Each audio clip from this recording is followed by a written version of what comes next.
Hey, salut à tous, bienvenue sur Garage Bagnole et Rock'n'Roll. Aujourd'hui, on va s'occuper de la rouille et je vous montre deux méthodes différentes. On va jouer au petit chimiste avec des produits dangereux. Cool.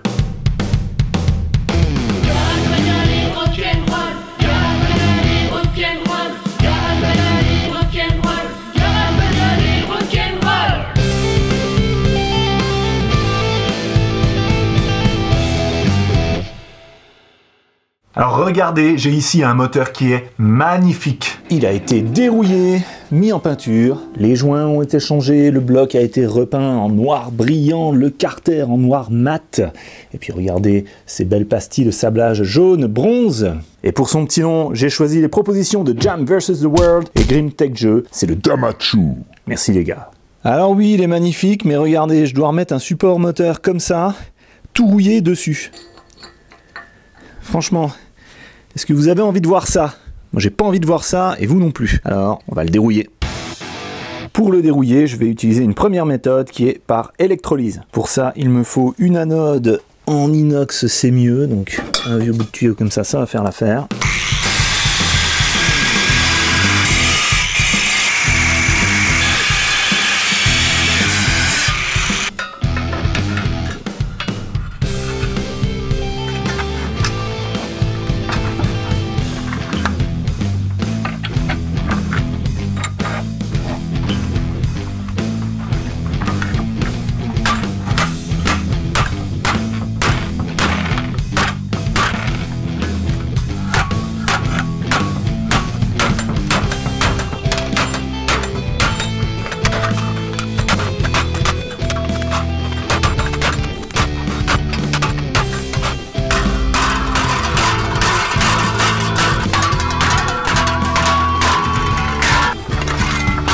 Voilà, donc ça me fait une belle anode sacrificielle. Maintenant, je prépare l'électrolyte et j'immerge complètement la pièce. Et pour que ce soit une solution électrolytique, il faut des ions, donc je mets des cristaux de soude. La quantité, c'est complètement au pif. Voilà. Allez, c'est pas mal. Ensuite, je prends du câble électrique et du fil de fer. Le câble, je vais le mettre ici pour l'anode et le fil de fer. Alors là, il faut que ça fasse bien contact avec la pièce, donc je vais passer dans les trous des vis là. Je vais faire plusieurs passages.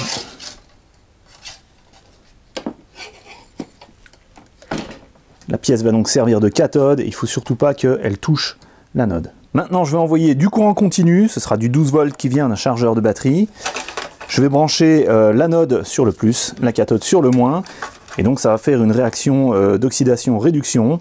L'oxydation, ce sera du côté anode, et la réduction ici, sur la cathode. Donc la pièce, elle a rouillé, elle a subi une oxydation, et en faisant comme ça une électrolyse, on inverse la réaction. L'oxydation se passe ici sur l'anode. Et donc ce qui va dérouiller la pièce, c'est cette réduction, et aussi l'effet mécanique des bulles d'hydrogène qui vont s'échapper de la pièce et qui vont décoller la rouille. Alors ça génère de l'hydrogène, il faut faire ça dans un endroit ventilé ou alors dans vraiment une très grande pièce. Alors je branche d'abord les câbles, positif ici, donc surtout pas mettre la pince dans la solution, hein, sinon ça va l'abîmer.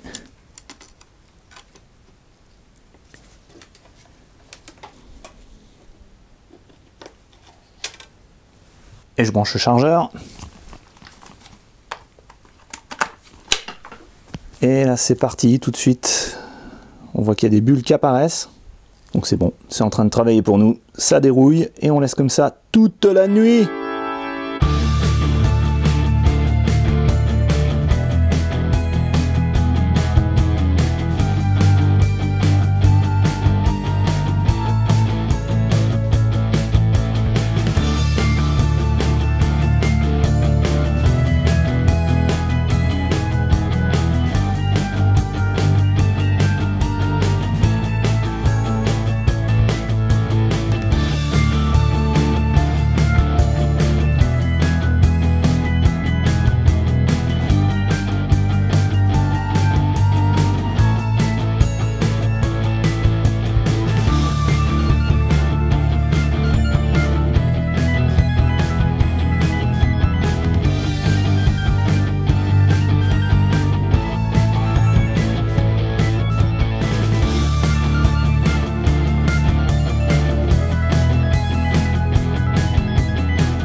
Ok, 7 h du matin, voilà ce que ça donne. Vous pouvez voir, la rouille est tombée au fond. Je vais débrancher le chargeur.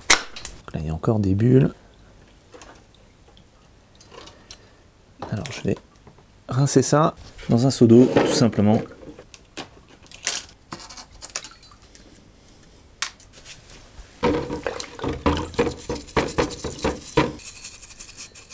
Donc le plus gros de la rouille a vraiment été complètement enlevé. Il reste un petit peu là dans les coins. Bon voilà, je vais la laisser comme ça. Moi ça me convient, même s'il reste un petit peu de rouille là. Je vais la sécher et je vais mettre du convertisseur de rouille dessus. Elle est quand même beaucoup mieux qu'avant.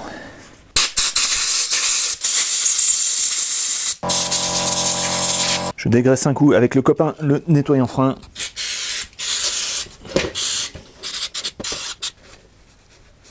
Et convertisseur de rouille dinitrol. Alors il est difficile à trouver, une fois de plus, j'utilise celui-là parce que il m'en reste.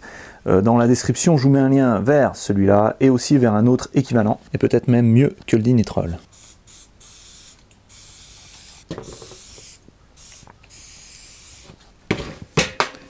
Et on laisse sécher 6 heures. Et 24 heures après, le dinitrol est sec. Bon, il n'y a pas endroit, je trouve que c'est pas terrible. Là, par exemple, il y a des grosses coulures et c'est jamais sec en fait. Mais bon, c'est pas grave, je vais le mettre en peinture.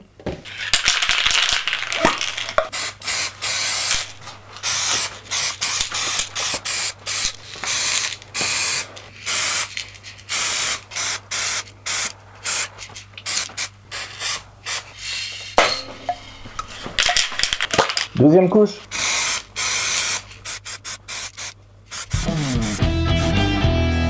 Pendant que ça sèche, je vous montre la deuxième méthode, et là c'est chimique.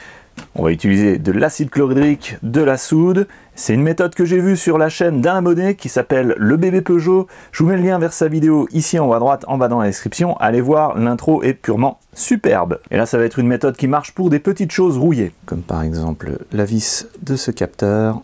Puis les vis écrou-boulons, ça c'est bien, ça pourquoi pas.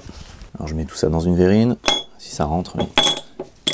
Et là, comme on travaille avec des produits dangereux, le minimum c'est gants et lunettes de sécurité. Et on balance de l'acide dedans.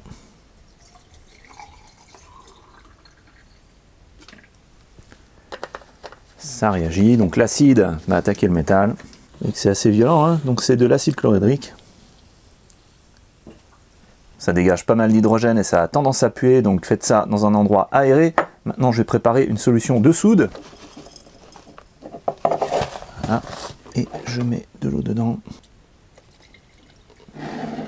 Là, on a une solution acide et ici une solution basique. Et le mieux pour travailler avec tout ça, et j'aurais dû le faire au début, c'est de mettre les verrines dans une bassine. Comme ça, si jamais elles se renversent, ça tombe pas partout. Voilà, on peut tout lier un petit peu là pour activer la réaction. Mais là déjà, on voit que c'est bon, donc il ne faut pas non plus laisser trop longtemps. Parce que l'acide attaque le métal. Bon, maintenant avec une pince, je vais sortir une pièce. C'est radical. Bon, maintenant, il y a encore pas mal d'acide sur cette pièce.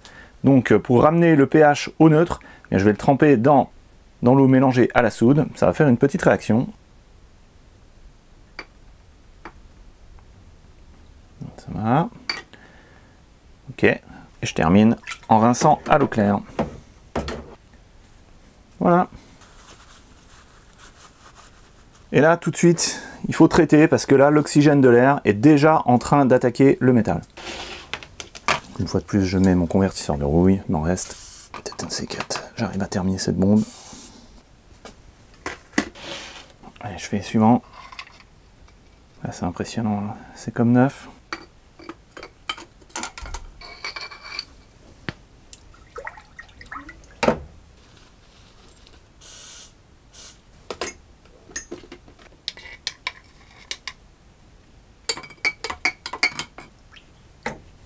C'est vraiment comme neuf.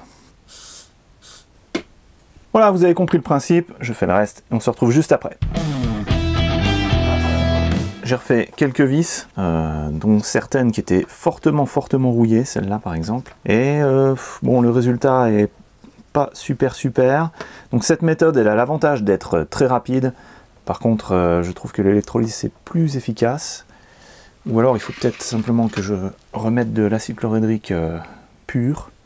Donc, pour vous débarrasser de votre acide, vous le diluez dans de l'eau. C'est toujours dans le sens, on dilue de l'acide dans l'eau. On y va doucement.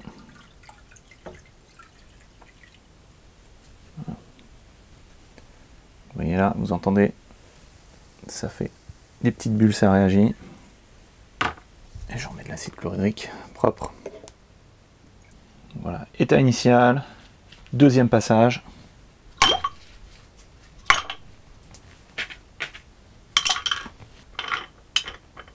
Bon, ça réagit plus vraiment. C'est un petit peu quand même. En tout cas, vu que c'est de la rouille plus profonde, c'est beaucoup moins rapide. Donc la méthode là, elle marche quand même bien pour tout ce qui va être rouille de surface.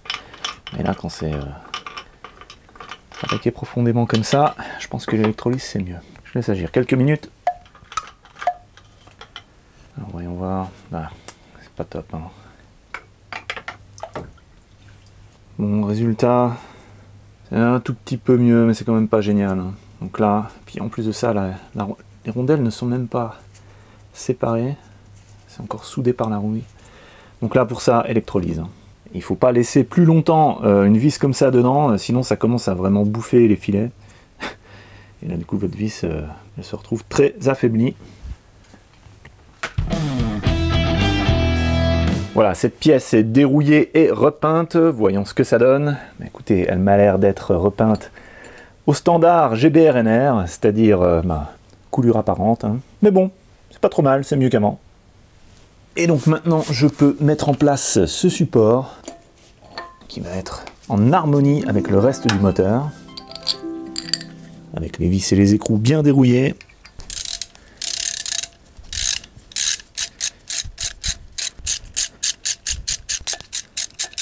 Je sers complètement au pifomètre, hein, parce que j'ai pas les spécifications du couplet de serrage. Hop. Et sur les têtes de vis, cerise sur le gâteau, je mets un petit coup de Posca noir. Ça, c'est des super marqueurs.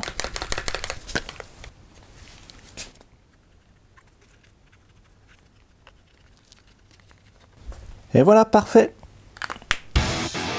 Et dans ce compartiment moteur, il y a encore pas mal d'endroits où il y a des vis, des attaches qui sont rouillées, comme par exemple celle-là, ici, là, les languettes qui tiennent le boîtier de fusible, la vis qui est là, le support qui est là. Enfin bref, donc normalement, je vais les faire, et puis la prochaine fois que vous voyez l'intérieur de ce compartiment, il ne devrait plus y avoir de traces de rouille.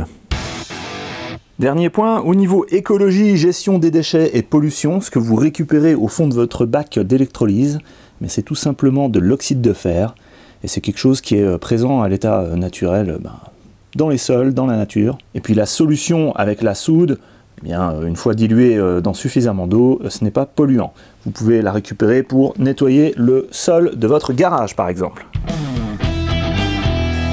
Voilà, c'était deux méthodes pour dérouiller des pièces. Donc une méthode longue et très efficace, l'électrolyse, très efficace pour les pièces fortement rouillées. Une rapide, un peu dangereuse et efficace pour les pièces qui ont de la rouille de surface avec l'acide chlorhydrique. Donc dites-moi tout de suite en commentaire ce que vous pensez de tout ça. Dans la prochaine vidéo, je pense que je remonte la courroie de distribution sur ce moteur. Je pense que ça peut vous intéresser. Donc vérifiez que vous êtes bien abonné et que vous avez activé la cloche pour ne pas manquer cette vidéo. Si vous souhaitez vous procurer les produits que j'ai utilisés dans cette vidéo, je vous mets des liens en dessous dans la description. Mais normalement, vous devriez trouver tout ça en supermarché. Je vous souhaite de bons dérouillages. Je vous dis à la prochaine sur Garage Bagnole et Rock'n'Roll.